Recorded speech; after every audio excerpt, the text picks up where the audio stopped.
Welcome to our house. This is the Screenplay Podcast. I'm your host, Evan Grenis, and with me, as always, is PGA Tour player Andrew Novak. How's it going, everyone?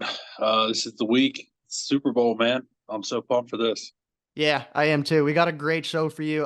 Probably the most excited I've been for a show. Got a lot of gambling, a lot of prop bets, a lot of games, a lot of fun stuff. Before we get into that, though, so Andrew, you're out in Phoenix this week, right? Yep. Waste Management, Phoenix Open, the People's Open, the party tournament, as people know it. It's Yeah. my first one, so it should be a lot of fun. Oh, you haven't played it before. No, this will be my first year playing it. Nice. Yeah, so the Waste Management, for people that don't know, is one of the biggest tour events of the year. They have the famous 16th hole that they turn into a stadium, so giving it the most Super Bowl effect that the PGA Tour Mhm. can get. Like, I think it's like 20,000 fans on one hole at a time. Uh, Yeah, I think a little more than a that, but little yeah, more than that. It's crazy. it's the highest single attended sporting event in the U.S. like per day. Like I think Saturday usually gets a little over 200,000 people. Yeah, greenest show on grass, they call it. Yeah. So you've been out there this week. Can you describe you haven't even played it yet. I thought you have, but can you describe the atmosphere that you think you're gonna see, come Yeah, Thursday, it's Friday nuts. this weekend? Like the build out for this tournament, like the amount of grandstands and stuff is like nothing like we see any other time of the year. So it's super cool. Like the vibe's been great early week. Like the weather's not supposed to be great, but the fans like usually on a Monday or Tuesday at a PGA Tour event, there's not a whole lot going on. But this week it's nuts. Like people yelling at you, like people drunk yelling anything. It's like a Tuesday. You're just playing a practice round. So if anybody yells screenplay podcast at me this week, you're getting a free glove, you're getting a free ball, you're getting something. Nice. So So if you're out there at if the you're out tournament there and and you you're see Novak, listening, yeah, yell some say screenplay something. podcast. So what's your approach to playing the 16th hole this week? Some players go up there and they amp the crowd up, get them all excited. Other guys just go about it normally. You have any thoughts on it, or? Yeah. No, I had like a couple small things I was thinking of doing, but there's nowhere to like store anything. Like I thought it'd be really cool to have like a fire extinguisher and then like come out to some smoke or something, but I'm not gonna make my caddy carry a Carry fire a fire extinguisher for extinguisher four in the hours. bag. So that was kind of scrapped. But no, Yeah. I'm just gonna enjoy it. Like it'll be my first time. Like obviously there are probably gonna be some nerves. I just I was want, gonna ask, what do you think I the want to get some nerves are good like when you shots. come out through that tunnel and you got 25,000 people there? It's probably the It's closest thing that even Patrick Mahomes and Purdy are yeah, gonna feel this week. Got to be like pretty similar to that. even in the practice round, like walking in there and just seeing the stands, like they were pretty empty because we were playing like later on Monday, and it's just like it's just a different feeling, different vibe. Like I can't wait. I'm super excited, but man, I'm just trying to hit a decent shot. Not trying to get booed. But a one there with like, there's no feeling that's even close to that in golf. If you make like a one there, like even if you win a tournament, you're not going to get that kind of You go reaction down in the anywhere. history books forever, and they'll be playing that video forever. You make a one there. Exactly. All right. Well, good luck this week. We'll be following. Got some Appreciate it. straight, great stuff for you guys. Super Bowl preview, prop bets, parlays, hot topics, some predictions from around the PGA Tour, which is going to be exciting to hear. Don't forget to follow us on Instagram, TikTok, and YouTube at screenplay_podcast. New episodes every Wednesday, 8 a.m. All right, so got the Super Bowl coming on Sunday. From the NFC, we got the San Francisco 49ers, and from the AFC, we have the Kansas City Chiefs. It's the unproven last pick in the draft, person that caused a lot of stir all year in Brock Purdy versus the potential GOAT in the making and the best quarterback in football right now, Patrick Mahomes. When you say Yep. it like that, it sounds like Mahomes should be favored by 12 points, but that's not the case at all. The 49ers are currently favored by 2 points heading into the game. What are your initial thoughts heading into the Super Bowl? I think like just bottom line, like I think you get the most fun kind of games and battles when you have the better team playing against the better quarterback, Right. especially when it's a quarterback like Mahomes or like a Josh Allen that can go Superman. It's like one team is just like dominant, like they play so well, like the offensive line, defensive line, they're such a full team. Like San Fran's got studs everywhere, but then it's just one man. I mean, Travis Kelsey, there's other players like Chris Jones, like studs on the defense and stuff, but really it's just one man kind of going up against this gauntlet. And yeah, it'll be super fun to watch. Yeah, I mean, when you look at the two teams comparison of like players and who they got, like you'd think 49ers should win this game 9 times out of 10. And then you look across the other side in the field and you're like, yeah, but there's Patrick Mahomes and he is possibly the greatest QB in the making, and his record in the playoffs is just impeccable.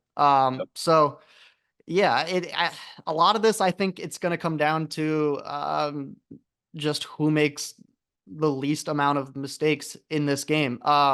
Personally, I don't think it's going to be a high scoring game. So I think turnovers, possessions, keeping that ball is probably going to Mhm. be like the most important thing throughout the game. What do you Yeah. think needs to happen for each team to come out with a win? Yeah, I think you absolutely hit it. Like it's going to come down to protecting the football. Like whether it ends up being extra possessions or even protecting the football in the sense of like San Fran keeping the ball out of Mahomes' hands. Like if they can possess it for 34, 35 minutes, like let that ground game work, that'll be huge for them. I think this game reminds me a lot of the Buccaneers, like the Tom Brady Buccaneers game, Super Bowl against the Chiefs, other than the fact that they had Tom Brady. That team was really, really good, but then they also had Tom Brady. So that, I mean, that team was just ridiculous. But now you're plugging in a Brock Purdy who has had a great year. He's a solid player, but can he be enough to just allow that team to win, basically? You're right. I mean, I guess that one year that the Bucks beat the Chiefs, Mahomes' O line was pretty beat up. He was, yeah, he was I running don't for think his there's life. any major injuries going into this game. No, but it sounds Um, like they're not going to have Joe Tooney back. okay. But So yeah, I agree with what you said. I think the key for the 49ers this week, like they got to get CMC going. I think the weak point for the Chiefs is probably that run D. They've got some great cornerbacks right now who could very easily take apart Purdy. I think if the 49ers want to be successful, they got to get CMC going early, and they got to take away Travis Kelsey. And I think Yeah, I think the run game on both sides is going to be huge. mhm, I think the team you see win the run battle is probably the team that I think claims this game. We even saw, the 49ers struggled a little bit in their run defense last week. I thought the Lions were able to find some, um, space on the ground, and I could see the Chiefs absolutely doing kind of a similar thing. So I think that is going to be a major part of this game. yeah, I think the Kelsey factor is also a big part too. If the Chiefs get Kelsey going early, they're going to have to start doubling him, and it's going to open up some other options. But if they shut down Travis Kelsey, I'm not sure who else on the Chiefs is really going to step up. Like, yeah, Pacheco can run the ball, and I mean, I don't know if I trust Rasheed Rice to go out there and get 10 catches and go for 130 yards in his first Super Bowl. I think Travis Kelsey's going to have a big game, and he has the past couple of weeks. Yep. But what do you really want to happen? What are you looking for in this game that you really want to see? I think I think the most exciting would be kind of San Fran going up early, a little bit and forcing kind of a Mahomes storybook, like can he bring them back, sort of thing.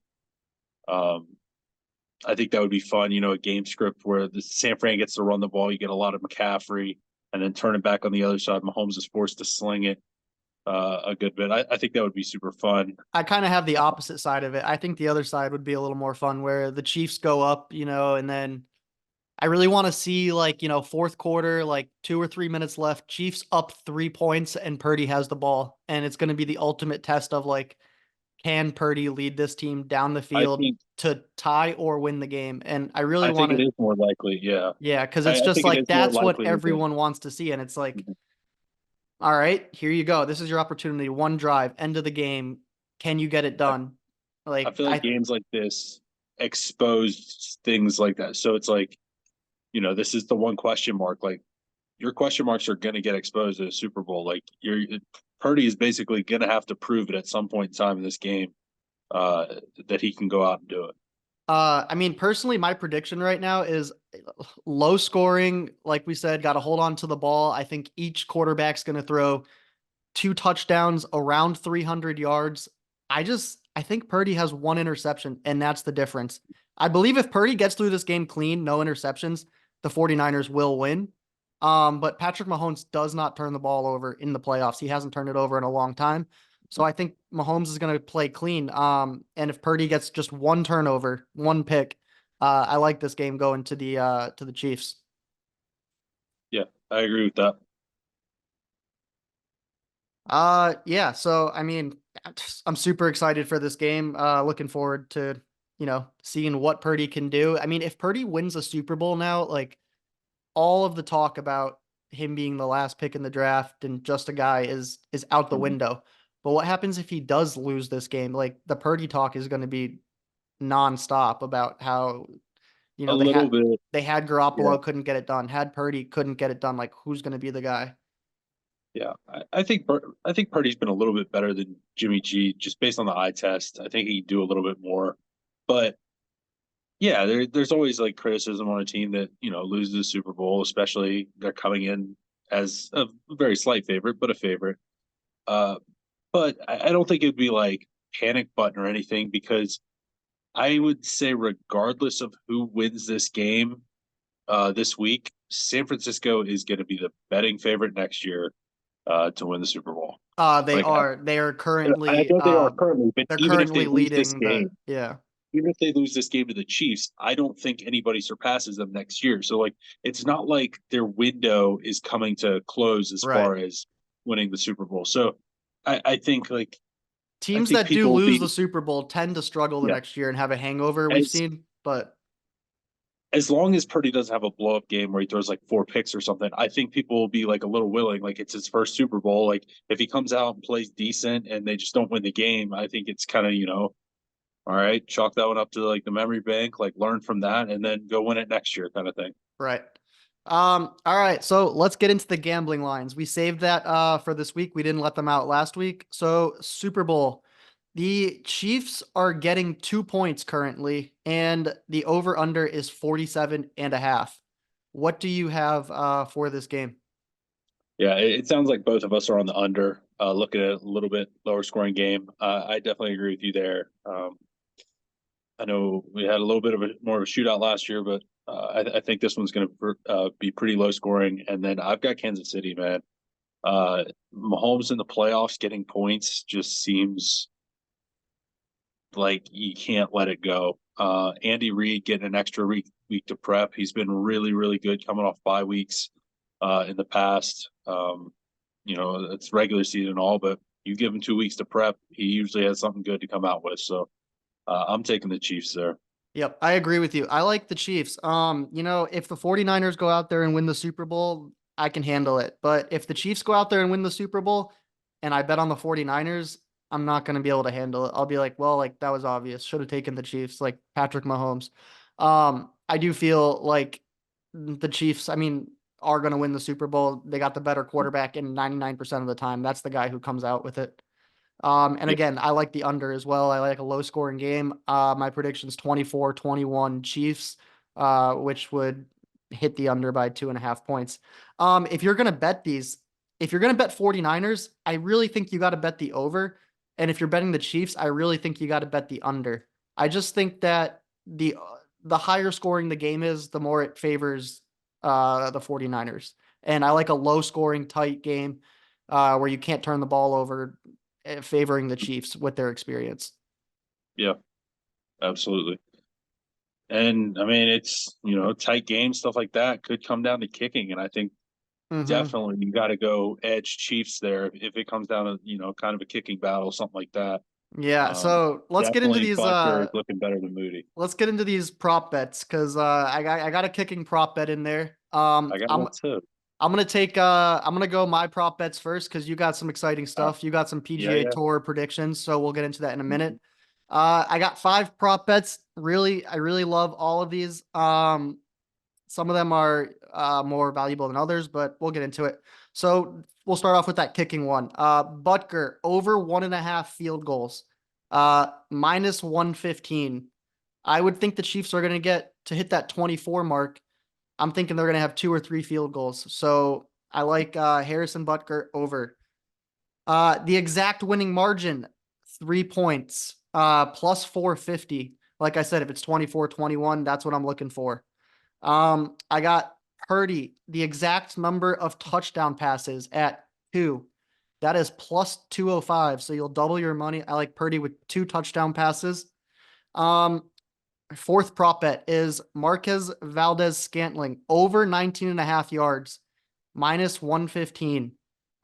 He's been inconsistent all year, but the last 2 weeks in the playoffs when Mahomes needed him, he's gone for 62 yards and 38 yards. So I like him going over that 19.5 mark.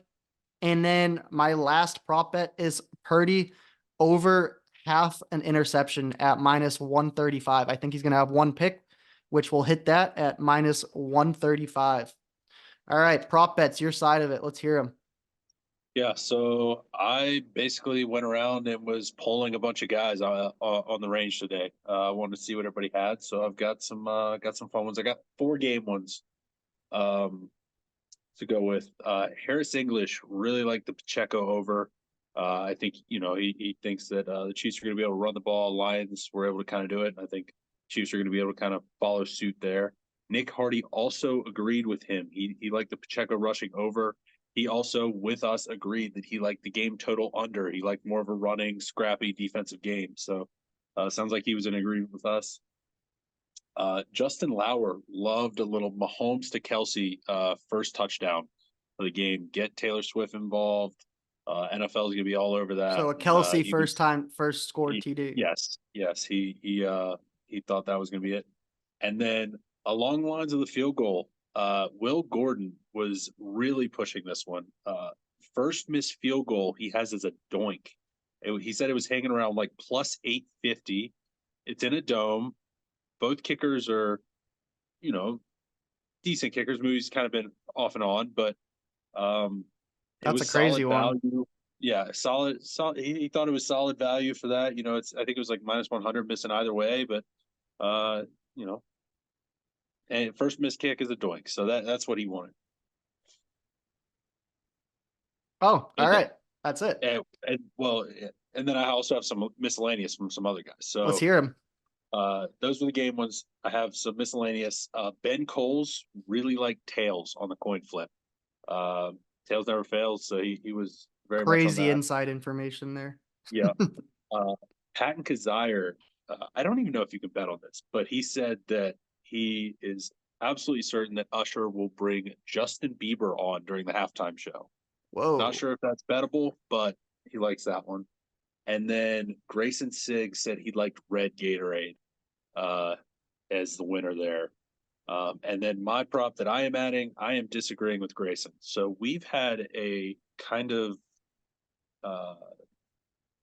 thing that we've been talking about with the Super Bowl logo for the whole year. How it's, the teams. Well, it was supposed to be a red team and a purple team. Well, both teams are red. So to get the purple in there, it's going to be purple Gatorade. That's how the NFL sneaks it in there. So you got to bet purple Gatorade for the winning shower for the coach. Interesting. I like that. All right. Yeah. Purple Gatorade. I like that. Thank you for the PGA Tour guys giving their input. We'll put a cool little video up showing who's got what. Hopefully the PGA Tour picks that up a little bit and get some action on it. All right. Let's get into our parlay. I got a 3-game parlay or a 3-thing parlay here for the Super Bowl. I'll go through mine first. This one, I have the Chiefs winning, but I think I'm going to put a parlay in for the 49ers just to get something on the other side of the board in case. So I like CMC rush yards over 91, 49ers money line, and CMC anytime touchdown. It's likely that if the 49ers win, all 3 of those things happen, that he does rush over 91 yards and gets a touchdown. So I like that parlay that pays out at plus 240. Very likely to happen if the 49ers do win the game. And I built a parlay going on the other side, based around Chiefs money line. We talked about how they'll have to muddy it up. I think Pacheco goes over his rushing total, and I also, it always seems like in the playoffs, in the big moments, Mahomes gets free, gets those rushing yards. So I think although they'll be able to run the ball well on the ground, I think there's going to be some times, when they're trying to chew some clock late in the game, whatever, but they get in a 3rd and 8 situation. pass it and all of a sudden it breaks down and Mahomes is running free for 15 yard, chunking. So I also think Mahomes goes over his rushing total as well. What is his Um, rushing total? I I don't. It's usually in like the 20 to Okay. 25 Yeah, range I remember for last Super playoffs. Bowl, even with But like a messed up leg, he still yeah, pulled off some run. Like I can see it's that. I like that bet. I feel like all of his playoff games are always kind of He's hanging got a around the 20 signature to run 25 somewhere at the number. end. Yep. And it's like if he gets just two of those, usually he pops it. And more times than not, I've found that Mahomes is going over those in the playoff games when it comes down to those key moments. Yep. He's just getting free. So I like that there. All right.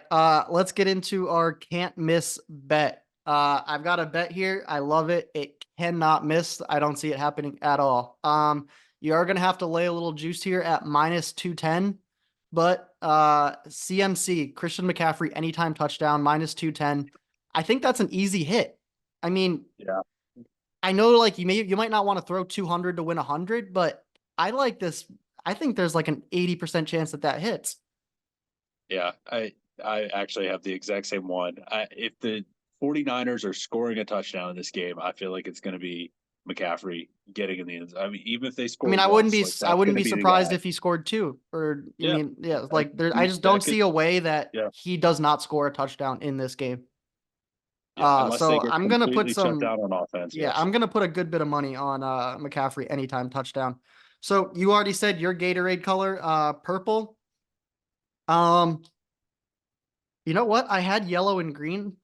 Uh, but you convinced me that that is how it's gonna happen. So I'm changing it to This is how purple. I the mean, NFL sneaks it in. this is how betting is done. Somebody says one thing and it completely changes your mind. You're like, that's it. So, Yeah, Gatorade color.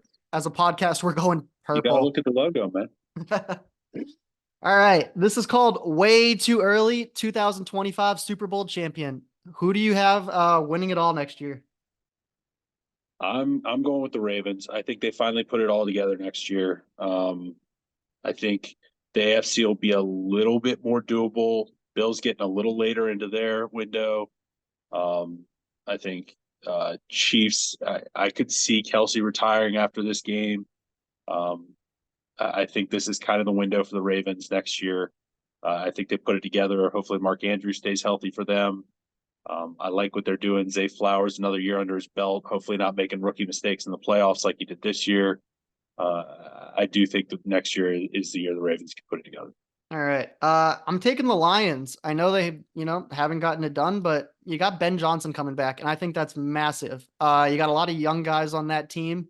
I don't think they're going to be worse. I think they're getting better. I expect them to land a couple more draft picks like they've been doing. I think the Lions get it done next year. Just more experience, more willpower. I like the Lions at plus 1200. Yeah. All right, let's get into some NFL news and topics from throughout the week. So, Harbaugh, we talked about this last week, obviously joined the Chargers. Uh, the biggest needs on the Chargers right now are cornerback, running back, defensive tackle, edge, and tight end. Uh, this week, it was quoted Harbaugh is really interested in Saquon Barkley. I think that would be a sick move to get Barkley out to the Chargers with Harbaugh and Herbert. I mean, we saw this year Eckler really fell off a cliff. And if Harbaugh's saying that, he's not a fan of Eckler, especially for the money he wants. Um, so what do you think what kind of moves do the Chargers have to make? What do you think they're gonna make? They have the fifth pick in the draft. What do you think they got to go after? Yeah, I did see that some people were talking about Eckler possibly ending up in Carolina because Carolina paying Miles Sanders all that money last year super worked out. So can't wait to see us do that. But anyway, the Chargers, yes, I I think that there's definitely going to be a bit of an identity shift in what they're doing, uh, going with Harbaugh. I think now Yeah, that he's not Harbaugh's going to be there, throwing it I 48 I've been times in a talking game. Yeah. I've been talking about neighbors. I've been talking about Udunze going to him, but I'm starting to shift into. I think it's very real possibility you could see Brock Bowers going to the Chargers at 5. Ooh, I wow. think I did I not think consider that. they need a tight end badly. Their tight end play has been really terrible for a couple years now. So I think he kind of fills that. I think you're going to see a lot of like 12 set under Harbaugh. I think at Michigan. They played a little bit more of a tough style football. They have a really good quarterback, obviously, and maybe he will benefit from having a nice power run game that gets those safeties creeping up. And if you could finally get him some speed on the outside, he's got a howitzer. He can drop it over the top, like open things up that way with him. I think Saquon would really fit what he's trying to do there. They probably need some offensive line help to really kind of power the run, but Saquon's done pretty well with pretty poor offensive line play his entire stint at the Giants. The one thing that scares me a bit, Saquon's been pretty injury prone, and the Chargers are known for just getting ruined with injuries constantly. So that would be a bit concerning, but I think that would be a big splash move that would kind of make sense for them this offseason. Yeah, I like them getting Saquon. Personally, if I was in this Chargers GM position, if I was Harbaugh, they have the fifth overall pick. I really, really, really like trading it down. I like getting more picks. Harbaugh is coming right out of college. He knows who the good players are. He knows who's going to pop. He's going to have a great draft, I believe. Get that man an extra pick or two. Um, the Raiders are sitting at 13th. I think they want to get a quarterback. I could see them, trading down to 13. They don't really need O-line work. Their O-line is ranked 12th. They don't need a quarterback. They do need some tight end wide receiver help, but again, you can get that tight end wide receiver still at 12, 13. I Yeah. like moving down to the 13th pick for the Raiders and stacking a couple more guys. Think that's what they should do. Don't know if that's what they're going to do. We'll see. All right, so the Pro Bowl was this week. I'll tell you what, I actually watched a good bit of it. Like since they changed the Pro Bowl from what it was to what it is now with the skills competition, it is way more interesting. Or the flag football game, like that and the skills competition combined, I thought I really enjoyed watching it. Get to see them without the helmets, personality that we don't normally get, during games. But Baker Mayfield ended up being the Pro Bowl game's MVP. Is this a little deal, a big deal, or no deal at all?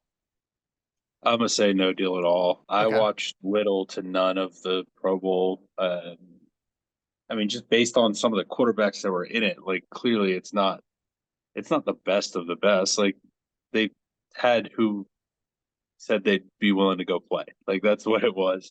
Um, I think you know, playing in the AT&T Pebble Beach Pro Am for Josh Allen's a little more exciting than going yeah, to like Pro Bowl games. yeah, exactly. Like it's not, it's guys that are willing to go play, and it's cool for the fans. And I'm sure the fans that were there, it was a great time. You get to kind of see some of the players in a little bit different atmosphere than what you're used to. Like you said, with the helmet off, a little bit more personality like that. So I think it was cool for that. I mean, it's cool for Baker that he won the MVP, but does it mean anything? Did he just win himself $5 million more from his deal from Tampa Bay? No, I don't think so. All right. Lamar Jackson playoffs. Let's talk about it. He's starting to become just not a great playoff quarterback. I mean, they made the AFC Championship this year, but that was as far as they've ever gone. His record in the playoffs now is 3-4, is it? I believe it's 3-4 or 2-4. Either way, it's not great. He's starting to be compared to James Harden. James Harden, obviously known as great regular season player, terrible postseason player, can't get it done. What's going on here? Why can't this guy win playoff games? What do you think the reasoning is? I think I think he's struggling with a little bit of the pressure of this is a narrative people have, and he wants so badly to get rid of it. And he wants to win the football games, and it just hasn't happened. Um, it has been a little bit of a thing for him. Like some big games he played in college. There was that Louisville Clemson game that they just didn't quite win. He played well, but couldn't get it done. It wasn't a playoff game, but essentially the way college football is, like you kind of had to go undefeated. So it kind of was. Um, yeah, he's had a lot of these games, and I think as long as he doesn't, give into that, as long as he's not trying to force it, throwing into triple coverage late in the game, trying to force a touchdown, like stuff like that is not good. But I think he'll be fine. I think it's something he will come out of. But yeah, it's definitely been unfortunate that he has not really been able to break through the playoffs because each year that it happens, each year they lose, it just kind of adds to it. It becomes more of a narrative, and it's going to be just a thing that he's going to have to deal with until he can break through. I just think, his style of play just does not really suit the playoffs. His style of play, I feel like, is very good for the regular season, getting wins, but I think I don't just know. It's like we've it's seen tough. his Like, history shows that pocket quarterbacks, I mean, he's done a better job of it, but generally yeah, pocket quarterbacks succeed more in the playoffs in cold weather than it's what weird though because it's like I in the playoffs, like I feel like games can become more run centric, more defensive heavy, like ball possession. Like they're typically one of the better running teams. Like they can possess the ball, they can do those things. Like it doesn't make sense to me that he can't put it together in the playoffs because I feel like he fits the mold of what you want to do in playoff games. Like playoff games do get ugly. Like sometimes you need to be able to just run the ball 3 times, get a first down, like possess the ball, keep the ball. Like I don't know. I think the fact that he's not a pocket passer doesn't necessarily mean that that's not like what you're looking for in the playoffs. It just for whatever reason, it just has not worked out for Baltimore. Yeah, I mean, if he has one good postseason, this entire narrative goes Yeah, away. But I agree. but Yeah, as of right now, that's where the narrative's at. yeah. Stephon Diggs plays for the Buffalo Bills. Will he play for the Buffalo Bills next year? And if not, where will he be? I kind of hope not. Like, obviously, there was some sort of disconnect this year. Like the end of the year, like I don't know if it was After week apathy. 6. Yeah, I don't know if it was apathy or what, but like something wasn't right. Like he wasn't really getting the ball. He wouldn't do anything. He was out there just kind of running, like doing cardio. They'd have like big third downs. He wouldn't even be on the field. They'd be in like a 4 wide set. Like Diggs is on the sideline. Like that doesn't make sense. Like something's up. Like hopefully he finds a new place. I don't know. I don't know where he'll go. That's like necessarily like a contender situation. I think I it'd be do. super I cool. do. I think it'd be super cool if he ended up on the Ravens. The Ravens could use him badly, but No, I uh, think the landing spot is the Texans. They've got some they money to have use. so many wide receivers already. But yeah, No, yeah, that's he signs there for the next. They're not paying Stroud anything. You give Diggs 3 years yeah, in Houston. that would Um, be that would instantly be the best wide receiver core in the NFL. I don't even think it'd be particularly close. yeah, that's I give Diggs Diggs, Chantel, and Nico Collins would be mhm, great. I give Diggs a 60% chance of leaving Buffalo, and my Yeah. top contenders are Texans. The only other two that I can see are Panthers and Cardinals, and I don't think he's going to go to either one of those teams just because of the quality. He's going to want to go to Cardinals, some, Cardinals could be fun actually, yeah, a little bit. because they're But looking at Marvin does Harrison, which is they're probably going to does take, but Washington does Washington have enough cap space to kind of grab him? I don't Because that would know actually what. be super intriguing. He'd be going home. Diggs played at Maryland, I believe, in college, and so he'd be kind of going home there. Washington's a team that's about to get a good young quarterback, Who can probably and afford it? Yeah. they have a decent wide receiver core, but they have like a bunch of like solid kind of like high end two, kind of mid tier two guys. Like McLaurin's great, but like a Diggs kind of thing would really take him over the top. That'd be a really nice wide receiver core there. Right. So that could be something interesting. Kind of going back to where he played in college would be. Yeah, it'll be Uh, interesting to see in the offseason what happens there. Um, all right, Cliff Kingsbury goes to the Commanders. So Kingsbury was the OC at USC this past year. It was kind of said that he was going to take that Raiders OC job, and people were expecting that, but at the last second, kind of backed out and took the Commanders OC job. Now, Caleb Williams made a social media post congratulating him on mhm. taking that job. Do you think that that holds any weight in the Commanders could trade up to get Caleb Williams and get the number 1 pick? Or is that just a coach taking a different job for more money with a better deal and it just is what it is? I think that's where he ended up. You don't Got think it paid has more any money. weight to Something. Caleb Williams coming to No, Commanders? I don't think so. Was Caleb recruited at all by Cliff? I don't know. Like Well, they have to Caleb's have had a also from the relationship. DC area as well. Okay. And he's got the Kingsbury connection. So people are starting to think, oh, maybe the Commanders are trying to get him. but I Yeah, think it's more speculation, and I think it's just that, the Commanders had a better offer, better deal, bet more years for Cliff, and that's what it is. yeah. I don't think there's anything to it. I mean, like Caleb would have to basically block the Bears from draft. Like that seems like a lot. I don't think And their that's camp like has come out and realistic. said that they're not going to be blocking any draft picks. No, So, it's yeah. I think he was just happy for him. I think it is what it is. I think a lot of this news that everybody's talking about Kingsbury. I think one of the biggest things that come out of this is Eric Bieniemy though. Like, Hmm. where is he going? Because he was, great as an OC for the Chiefs for a long time. He comes to Washington and he made Sam Howell look like reasonably serviceable for like a very large part of the season, which is pretty impressive in my opinion, with an offensive line that was really horrible. Um, Tell you what, yeah, there's going to be a lot that of coaching sucks. vacancies next year. Head coach vacancies. There's going to be a lot of good quarterbacks that need a coach. So maybe it's an off season for him, and comes back next year with a head coaching gig with one of these good quarterbacks. Yeah, yeah. I have no idea where Bieniemy ends up, but somebody's gonna have to take him, and Yep. uh, I think wherever he goes is definitely gonna get a slight upgrade to their offense for sure because um, I thought You know what? what he was able to It do was sucks pretty that pro. the Steelers grabbed Arthur Smith because Bieniemy up in Pittsburgh would have been kind of Yeah, cool. yeah, yeah, that would be that would It definitely would be have been more interesting. fun I to don't watch. know. Yeah. Yeah, I don't really know where I'll end up, but um, I don't know. That's definitely going to be one that'll be interesting to follow, All though. right, we've been following this for months. Probably gonna be the last time we talk about it unless something crazy happens. But where will Justin Fields end up next season? I've got three teams here that I can see it happening. What do you think's gonna happen with Justin Fields? I'm sticking by. I think Atlanta makes the most sense to me. Um, until I see otherwise, I'm going to go Atlanta.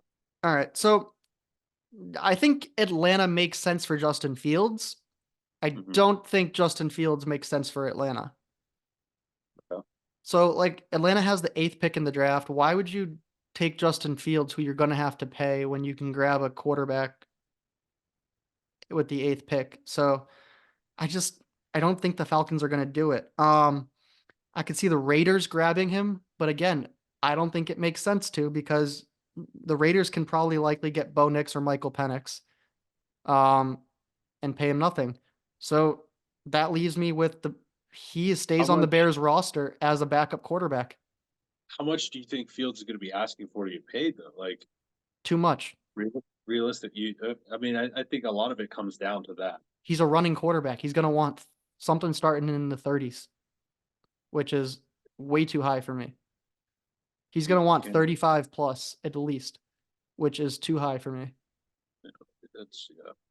I mean, think about it. He's realistically not going to ask for anything less than 35. So 3 years, $100 million. Like, I just, it's too much I just for, don't think the Bears have won enough games with him at starter to like.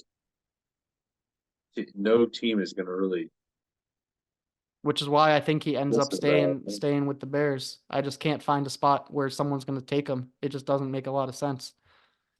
So do you think the Bears trade down then, or you think they just take Caleb and he No, just I sits think they just behind? take Caleb Because and they try to. it's not in I Fields' interest to really sit behind. Like I feel like it'd be in his best interest to like take a small deal somewhere and like on a prove it deal or something like that if he Mhm. really wants to bet on himself. Otherwise, like if he sits behind Caleb, like he probably just ends up being like a backup quarterback for. I mean, well, maybe he'd get like 5 games to start the year and Caleb sat behind or something, but like he kind of end up being like a Tyrod Taylor. Like then you start Mhm. like bouncing around everywhere. Like maybe you get some starts I mean, somewhere I if don't somebody think gets he's good hurt. enough to be But a franchise quarterback, so maybe that's what he will be. right, but I don't know if that's something that he's willing to just like concede to. Like I'm sure he probably thinks he is. So like Right. if he wants to do that, if he wants to play somewhere, he's gonna have to do a prove it deal somewhere. Yep. All right. We've been talking about this as well, but Mike Vrabel did not get a coaching job this year. I'm assuming he's gonna be a coach next year somewhere. Who's it gonna be? Um I mean it's gonna have to be a team that loses a coach, I maybe one of the New York teams. That's I think he could fill in there. I think his Um, personality Either of and them really. him with the New York media, I think Mhm. either Jets or Giants, one of those teams is going to fire their coach after this year. Yeah, I believe he takes over. I think I think you could see Vrabel in the TV booth or something this year. I think he'll do really well with something like that. Mhm. Um, he might not want to do that at all. Maybe he won't, but I could see that and then kind of bounce right back to football next year. Yep. All right. Rank them. Top five current head coaches in the NFL. Who are your top five current coaches? Start with five. Give me all of them. Starting with five, I debated on this one, and this is definitely like a bit of a personal. Like I think the guy's great. I love the way he plays. I love how he is with his players. But Dan Campbell, Ooh, um, it's pretty aggressive, especially with very all the heat he's aggressive. been catching. But the fact that he's done what he's done in Detroit is like kind of crazy, unheard of. Like they've been so bad for so long, and he just the players love him. They play for him. I love how aggressive he is. He plays the percentages like or plays the metrics or whatever they go off of, and that's what he does. You know, he's like, we're going to be aggressive. We're going to go win this game, and we're going to play Detroit line football, and that's what they do. And I think the team has ended up embodying the coach, and to me that is, you know, and they're winning football games as well. And to me that is a sign of a good coach. Number four is also going to be a little bit of a surprise, but I'm going LaFleur. Man, he has done some impressive things Yeah. at Green Bay. He's won a lot of regular season games, but this year was super impressive to me, taking Jordan Love and doing what they did. In a team that absolutely had kind of no business really getting to the point that they got to. I think he's super underrated. And I stuck him in there. I honestly, I was kind of looking around. I didn't see anything I liked a whole lot better. So I threw him in there. Number three, I've got John Harbaugh. He's got a Super Bowl. He's been a great coach for a long time. Done a ton of good things for Baltimore. Number two, I do have Belichick, and number one, I have Andy Reid. I think those are kind of your clear top two. You can kind of have them in either order. Belichick's got more Super Bowls. I think Andy Reid is the better coach as far as like he'll scheme some stuff up that's just crazy. But yeah, that's how I've Yeah. got it. And then just missed out. I do think Mike Tomlin's a great coach. Think he's done We with have the some Steelers. very different lists So here. he was kind of my honorable mention. All right. Yeah, I don't think you can make my top five list if you don't have a Super Bowl. So that eliminates a couple of yours right there. Belichick's not in here because I'm gonna let you slide on that one. He's not a current coach in the NFL. He's not okay. So yeah, I didn't know how that was going, Okay. but But number five, I'm gonna start with John Harbaugh. Just consistent with the Ravens, every year, year in, year out, great coach. At four, I got Sean Payton.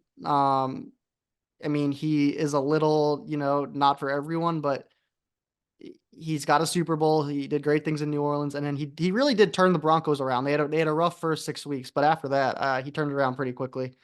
At three, I'm going Jim Harbaugh. Uh, he's just had success everywhere, and as far as confidence that I have in coaches in the NFL right now, Jim Harbaugh is right there. does he have a Super Bowl? He doesn't have a Super Bowl, but he has a national championship, so I think I count that as So that okay. he's got a trophy. How's that? All right. At two, I got Sean McVay. What he did this year was amazing. He's great offensive mind. Got that Super Bowl. And then I don't think you can argue with it. Andy Reid is number one. That's the one where he's the best coach in the NFL right now. I got on the outside looking in, I got Kyle Shanahan at six. If he wins a Super Bowl, he might jump into the top five Yeah, for best top, for but me, just the Super Bowl yes. missing is keeping him out of that top five for me at the moment. So we got some different lists there, but yeah, that's a good little rank 'em. I think Shanahan and McVay are definitely my two biggest snubs, but it's I see Kyle Shanahan and Sean McVay as kind of the same guy, but Sean's got that Super Bowl, so it just elevates him up another level. All right. Let's get into the college quarterback draft. So we got six quarterbacks here who are favored to go early in the draft. We're going to go through these six guys and see where their landing spots are going to be. So we'll start with Caleb Williams first. Yeah, Caleb Williams. Where is he going to go? He's going to Chicago, first overall Agreed. pick. Yep. Um, that's where No I think he's questions going. about it. Drake May. I've got Drake May going to Washington, second pick. Yep. Agreed. Jaden Daniels. New England, third pick. Agree. All right. Those first three were very easy, obvious. These next three are where the real questions are going to come in. So Michael Penix Jr. So I have him as the fifth quarterback off. I have Michael Penix getting taken by the Seattle Seahawks. I think they keep him in the Washington, right in Seattle there. In Um, the which round? I First keep round? first round. I think they keep the local boy home. I think they surprise some people, but they get their quarterback of the future. Now he may sit behind Gino for a minute. I don't know, but I think that's who they go around. All right. I got Penix going number 8 to the Falcons. I've been on that for a few weeks. I still think that holds true. Bo Nix. I have Bo Nix going to the Broncos. I don't know if that'll be at 12 or if they do a slight little trade up or something. Um, but I have Bo Nix going to the Broncos. I have Bo Nix going number 13 to the Raiders, assuming that they do not move their draft position at the moment. And then the last one is JJ McCarthy. I have JJ McCarthy going second round to the Falcons. I think if the Falcons take Justin Fields, they also get McCarthy, and there's a little bit of, you know, sort of quarterback battle there. And if Fields works, great. If not, McCarthy will be there waiting. I have McCarthy going with the 42nd pick in the draft to the Vikings. Kind of keep him up in the same area, and I think he's an early second round pick. Yeah. All right. Last stuff of the day here. What I've already said this, but what teams do you think are most likely to move up and move down in the draft? So I was looking at it. I think I did not have the Falcons taking a first round quarterback, but I think usually quarterbacks are kind of one of the biggest reasons that teams do move up, and I do think Atlanta's a threat to take a quarterback. So I think Tennessee is actually in a great little spot right in front of Atlanta to entice some teams to try and jump up if they really like Bo Nix or Penix as their fourth quarterback after the first three. I think Tennessee's a great spot for that. And I was kind of looking down. You talked about the Raiders as a team moving up. I think the Broncos are also a team that could look to move up. And I also think sneaky the Saints, 12, 13, 14, all right there would be a team to look to make that jump. Okay. Yeah.